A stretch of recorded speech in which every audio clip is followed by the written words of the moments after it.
Welcome to another Rebuilding the Black Family. Thank you for joining us. Rebuilding the Black Family is about building strong, productive, successful, and self-sufficient Black families and communities. And so we're thrilled that you're joining us and we can really be with you today. Now, one of the things I want us to begin with is this. There's been a erroneous foundation that is often built or is underneath much of our thinking. And the fact, all of you know, we cannot build on a faulty foundation.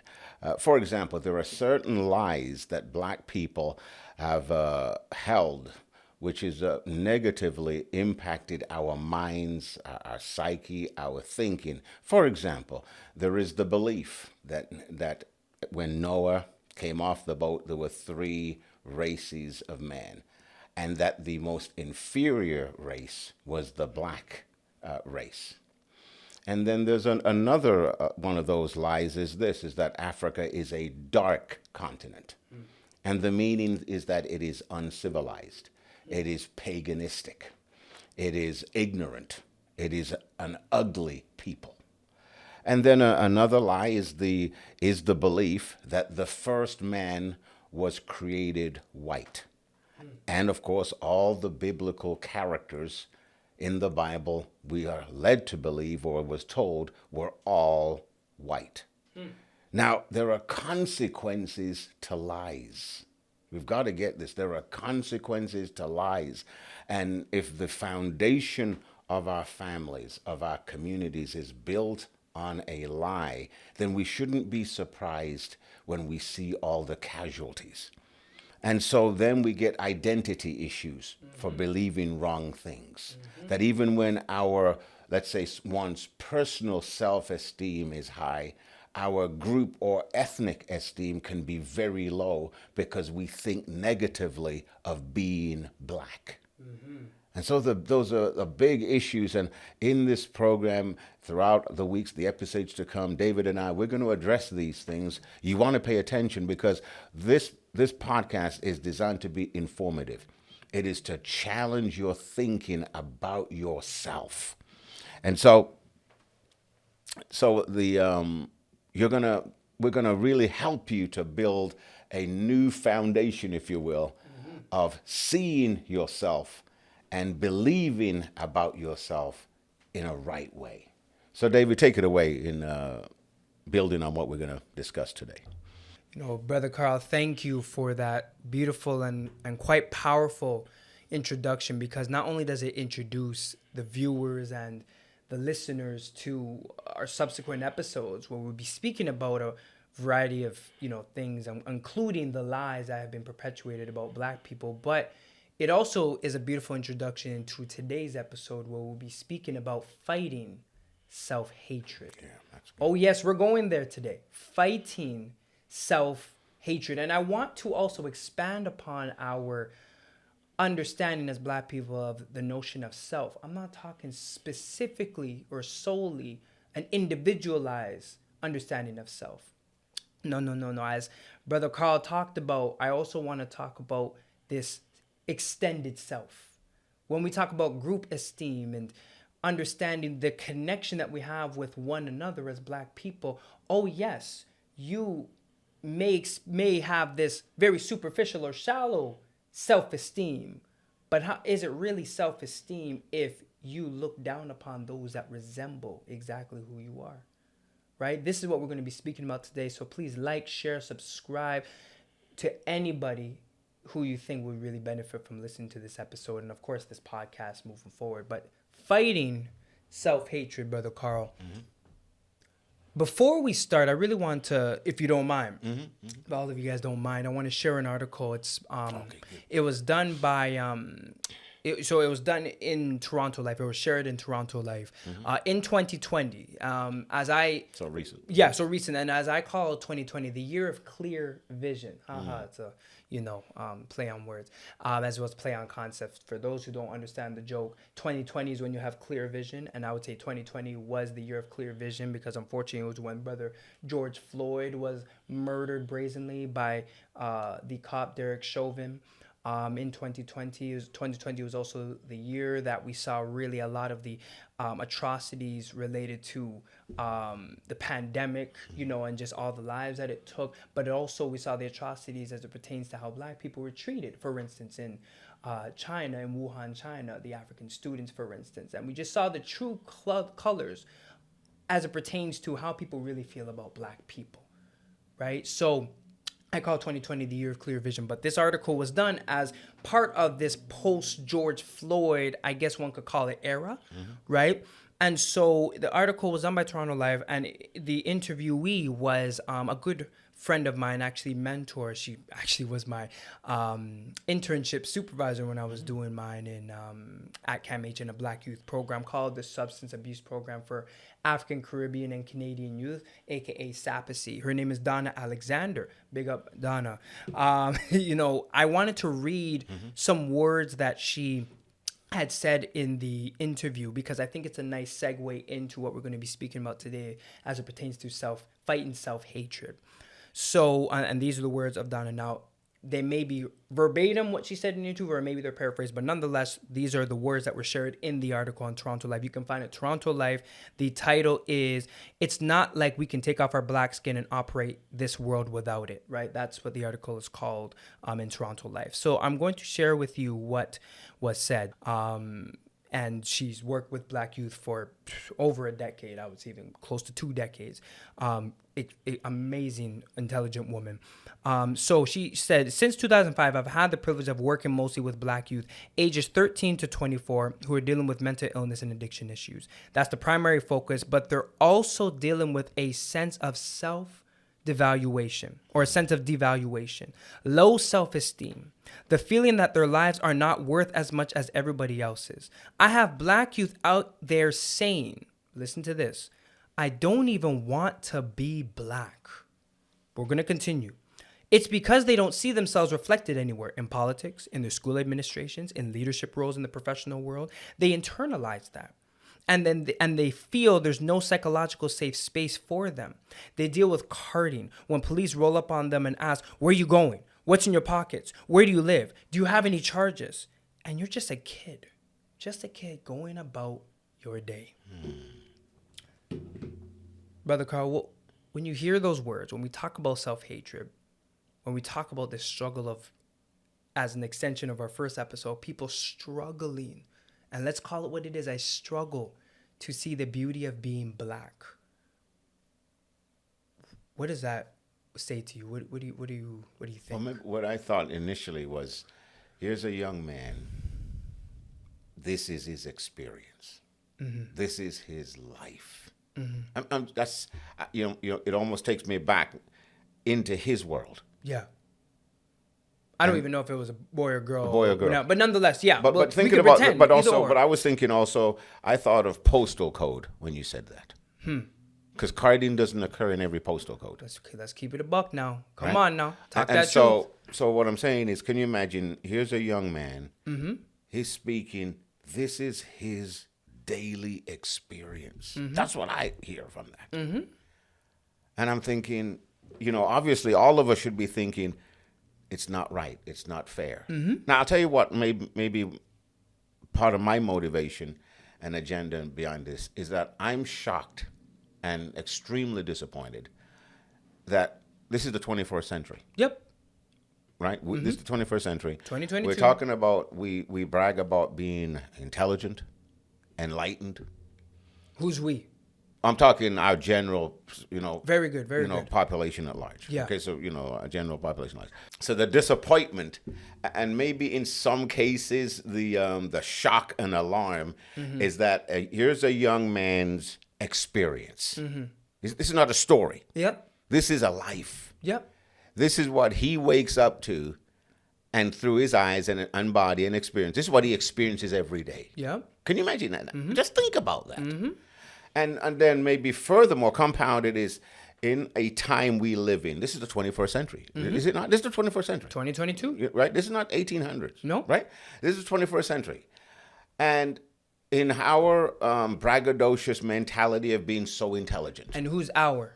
Our meaning society at large. And which society? Our we talking? world. Well, I'm talking North American society. We need at to large. specify, Okay? because who Well, is? yes, You know what I'm you're saying? fair. You're fair. Right? Fair. So North American society at large, and what I do sometimes, I will listen to not just talk radio that I agree with. Yes. I listen to far right, far left, just to hear. We both. And when I hear this, you would think, listening to sometimes certain people, certain groups, this is not happening. This is not true. Based off of what the Yes. other far Exactly. right, far left. Yes. Yeah. So White people based are saying, on yeah. based on what they project, Yes. based on their talking points, Based their off- rhetoric. Based off of how they deluded themselves. Exactly. Okay. So to me, can you imagine? Here's a young man, Yes. and in some cases, devoid of dream, devoid of hope, devoid of a future. So if you ask me what in talking about this should make us angry. Yes. So that's an emotion that's Very stirred good. up in me. Yes. To say, no, this is why? Because if we have any kind of decency, we should be thinking, well, this isn't right. Yes. And we better do something about it to change it. Yes. So we should be saying, what should we do to change it? Yeah. Does that make sense? No, and no, then it does, if we go down to this self-hate, can you imagine? Listen to what one of the statements, correct me if I'm wrong. Yes. He said, I'll read it again I for wake you. up and sometimes I wish I wasn't in a black body. She said, I have black youth out there saying, I don't even want to be black. Look at that. So you know what that also tells me, David? What does it tell you? One of the things we've got to do aggressively and intentionally Yes. is equip our young black men and women to live in their black skin. To love being black. Yes. Notwithstanding all the lies, as Exactly. you alluded to. And all the challenges. All the challenges, exactly. But when you realize, you know what? When I know who I really am, notwithstanding the challenges, there's still the challenges. Of course. There's still the racism, the prejudice, Yes. all this kind of stuff that's Yes. going to try to come against you. Yes. But I really believe one of the things that equips you to face it Yes. is that sense of self. That strong, well, to me, not just self-esteem, but group esteem. And the two need to be one. Yes, because you can think about it. Psychologists have told us that many black people have high self-esteem personally, Yes. but low on the group Yes. esteem. Yes. So that's why you have black people are oftentimes fighting one another, disagreeing with one another. Why? Yes. I like myself, but I really don't like what I am, who I am, What I'm in. Well, then this is where I beg the question. Do they actually love themselves? Well, no, not really. Well, thank you. And I guess this is the irony with even that point about black people having high, quote unquote, self-esteem, but very low group esteem, so they can direct their frustration or their anger, or their contempt towards other black people because they have an issue with other black people. But how on earth can you say you have an issue with other black people and not have an issue even unconsciously with yourself? Yes. And if we take different worldviews, maybe, just maybe, according to maybe the Eurocentric worldview, which prides itself oftentimes, especially the Euro-American or Euro-Canadian worldview that prides itself in individualism, then possibly you can do that because you see yourself as independent of other groups' influence. You see yourself as outside of that group. You see yourself as you. You're doing you. However, if you add in our Afrocentric view, which understands the self, as I alluded to earlier, as the extension also of the greater community, that what you do should have a positive impact on on others around you. So this notion of interdependence rather than independence. Yes, very good. Then your self-esteem should almost always be linked to how others function. So, but this is the challenge with understanding self-esteem versus group esteem when it comes to black people, is because we, I think, want to delude ourselves to believe that we feel good about ourselves, but we just can't stand other black people. We think you can do both. Yeah. But for me, it's a contradiction. It's a contradiction. And this is based off of my experience. Now, some people can, of course, argue against it. Cool. So long as you have, I guess you could say, valid... Yeah, the data is behind it. Not only valid data, but also experience. Because a lot of people are speaking on what they have seen from the outside looking in. I'm speaking about what I've done in the work as a therapist. Right? One of the big things we talk about is self-esteem. And in my experience, it's very difficult for one of my black clients, for instance, to argue that outside of black people, they feel real good, that they love themselves, that there's no issue. But they just have an issue with how black people are. It's very difficult for me to fathom that they truly actually do love themselves when they can't stand the people around them. Because for me, it's like, how can you do both? How can you not have a negative perception of other black people and therefore a negative perception of your mother, of your father, of your aunties, your uncles? Well, they look like you, right? So for you to say, well, I like myself, but I don't like you, it is a contradiction because the person, exactly. We're talking about the black family, black people now. Yes. They're in the same body as you. Yes. But let's personalize it. Let me personalize it. Very good. Because I think we have to really, and many of you, you know what we're talking about. And so part of what our objective is for you to be faced and confronted with truth yourself. Very good. And really address maybe your own challenges and insecurities. You know what? I thought about this a number of years ago. Go ahead. My parents-in-laws live in New York. And a lot of time we're so conditioned by black negative images. Very good. Far beyond. I heard a gentleman say this. He lived in Africa, one of the African countries, I think it was Ghana. And he said, when I watched television, American television, about what I would see about black people was always negative. Very good. Now, that's what he said when he was back home. Wow. In Africa. Wow. He moved to America, turns on his television, and he says, David, the only images I saw of people in my country back home, I think it was Kenya, was negative. Was negative. Very good. Now you understand. So the images.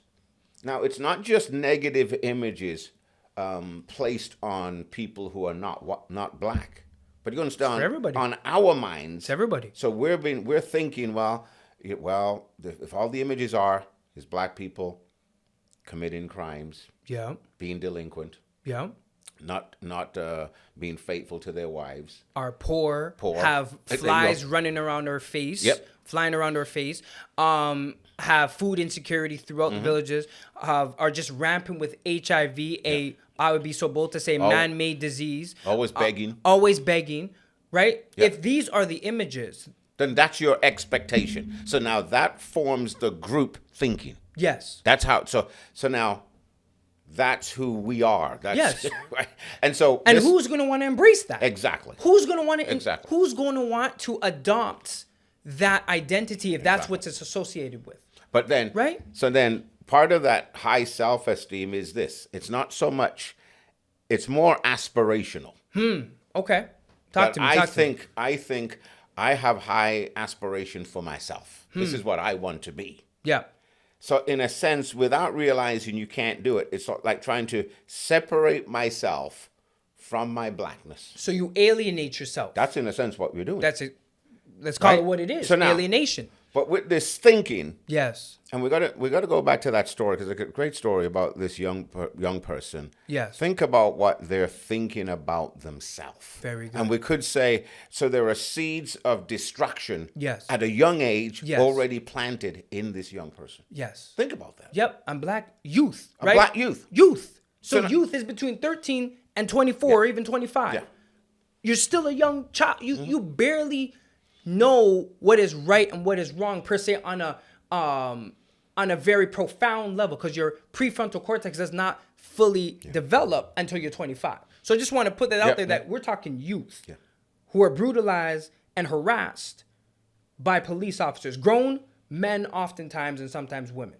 Just want to put that out there in terms of the context. Continue. But now I was going to say this then, and interrupt me anytime. Yes. Keep us on course. So this self-hate, because that's part of what we're talking about. That's what we're talking about. Self-hate. Fighting self-hatred. But when I realized, because I think we got out of that. I know you have. Yes. I'm in that more healthy place. Yes. of knowing who I am, being confident that God didn't make a mistake when he made me a black body to live in. Very good. Right? But I realized in this journey, if you will, I started realizing how negative I was thinking about black people. I'm just being honest with you. No. We can talk about it. I remember this. I was in New York, went to visit, and I was in Brooklyn. Is near I think my wife's mom was ill in the hospital. Yes, very good. I'm trying to remember the Oh, intersection. not very good about that, but I'm saying She was very in good Brooklyn, about New York, in the That's hospital. I forgot the name, but a big intersection, and it was. I mean, you talking? It's high rises and people everywhere, and it's a strong, high black population. Okay. Now the mentality is this: if I'm in a black neighborhood, guess what? You got to lock your doors. And it's dangerous. And I could lose my life. Right? That's the thinking. Yep. I'm in this community, and I drove around, had to meet someone somewhere. Yep. But then I was walking a few blocks to where I had to get to. Yeah. And did you know, David? I thought about what I used to think. Wow. And I thought, this ain't dangerous. Wow. My life isn't threatened. It was almost like a revelation. Like, a reality. Yep. And I thought, and this is what I tell people, you know what I've found? I've discovered in life, most people, regardless of color, background, they want the same thing. Which is? They want the same thing for them and their children. They want safety. Very good. They want health. Yes. They want success. Yeah. You understand? They want the necessities of life. They want respect. They want respect, value, dignity. Yes. And that was part of that journey for me, realizing, no, you've got to reject the self-hate. And you said it right. You cannot say you love yourself and you don't love other black people. You can't. It's an absolute contradiction. It's a contradiction. Yes. And we could say when we do that, we're disobeying the love command. Right? Love your neighbor as yourself. Well, your first neighbor is the person who just looks just like you. Looks just like you. Right? But we've got to get back to this area, though, David. This young man of self-hate. Yes. So talk to us then about some of the answers to self-hate. Very good. I'm happy. I'm happy you did. So the answer to self-hate, first off, comes with recognizing that you may experience self-hate, because sometimes some are looking for the answers, but what they're acknowledging is the fact that they struggle with self-hate. It's very difficult to give solutions to people who don't think that they hate themselves. They think, no, as you said, you have people who have deluded themselves to believe that, no, my self-esteem is high. Black people are the problem. They have alienated themselves so, I will say, successfully, that they honestly are looking at me like I'm the crazy one. There may be people viewing or watching this thinking these people are out of their minds. I don't need to look at my black neighbor, whether that's metaphorically speaking or literally, and love them or respect them. I just need to worry about myself. And these guys are living a fairy tale. This is what people may say. I know because I've heard it. You've heard it. So the first element is coming and having, even if it's an epiphany or some sort of revelation, and recognizing what are the symptoms that you may be experiencing self-hatred. So what are some of those symptoms, right? Before we even get to the solutions.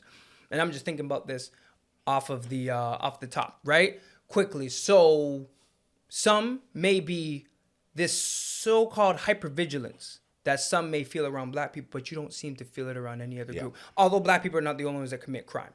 Right? So if you feel the sense of hypervigilance or the sense of mistrust, if you almost hurl or feel sick when you look at yourself in the mirror and find ways to manipulate your skin or manipulate some form of a feature in order to not resemble being more African and trying to look more European, right? Things along those lines, if you find yourself struggling with anything positive to say, this is why we had the first episode. If you find yourself struggling to say anything positive about black people, you may be dealing with self-hatred, right? Now, it may not be active. It may not be conscious per se, because I've had someone be like, no, like, I love black people, but they just can't find anything positive to say about black people. I'm like, well, you have to really question, do you actually love black people? And therefore, do you actually love yourself? And also, we could say expectations. Suppose your Yeah. expectations of black people is low. Can I say that? Very good. Also, Very if good. you only, for example, you will only go to a white-led store, a Yes. white-led organization. Oh, because black people are disorganized. Oh, black people or don't know they customer can't service. do something as good as. Yeah. Their product is inferior. And some of them will even suffer disrespect in a all-white restaurant or all-white organization or all-white business because for some reason that disrespect is more tolerable than, the disorganization of certain black businesses. But then they are superior anyway, and they're better.